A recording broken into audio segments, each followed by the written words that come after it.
بجانب طبعا نصيب بن او عمار عماد السالمي. كره ملعوبه، اوه الهدف الاول الجبرين عبد العزيز الجبرين بلعبه كانت عاليه وبخطا كان من الدفاعات، والهدف الاول لفريق الرائد في الدقيقه 16. عبد العزيز الجبرين اللاعب الذي ارتقى بكره، لاحظ معك، شوف الهد اتلعبت على طول في زاويه، الرقابه كانت مفتقده تماما، وحيدا في المرمى عبد الله العشير. يتقدم الرائد في هدف المباراه الاول ليهز الشباك الفتحاويه في وقت كانت هنا الفرحه على البنش للفريق الرائدي بالهدف. إلتون على الخطا، خوجلي على الباب او على المرمى، محاوله في كره خطره، إلتون اتلعبت داخل.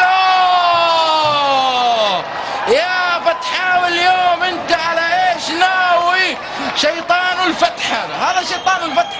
يزعل من يزعل اللي يقول لي، وجاتني المسجات كثير. نعم إلتون شيطان الفتح، الرجل الذي يعرف كيف يعود، الرجل الذي يهز الشباك في الدقيقة الثانية تقريبا من الوقت الأصلي من الشوط الثاني من بدايته.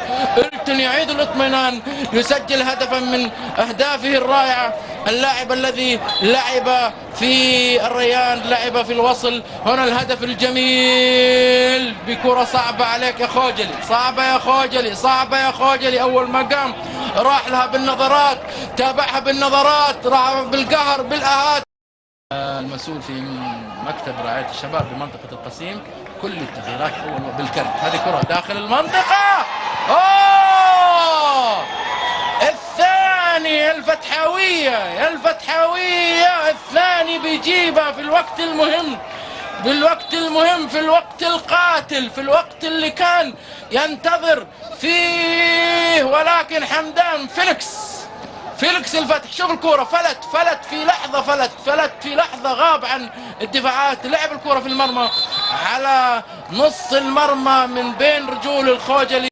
وفتح 2-1 وفتح ناحية حمدان، والكرة جول 1-2-3.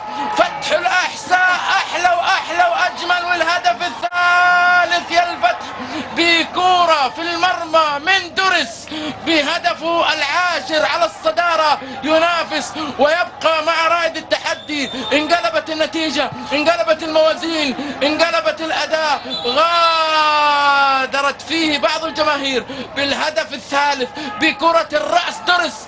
لا حول ولا قوة للخوج.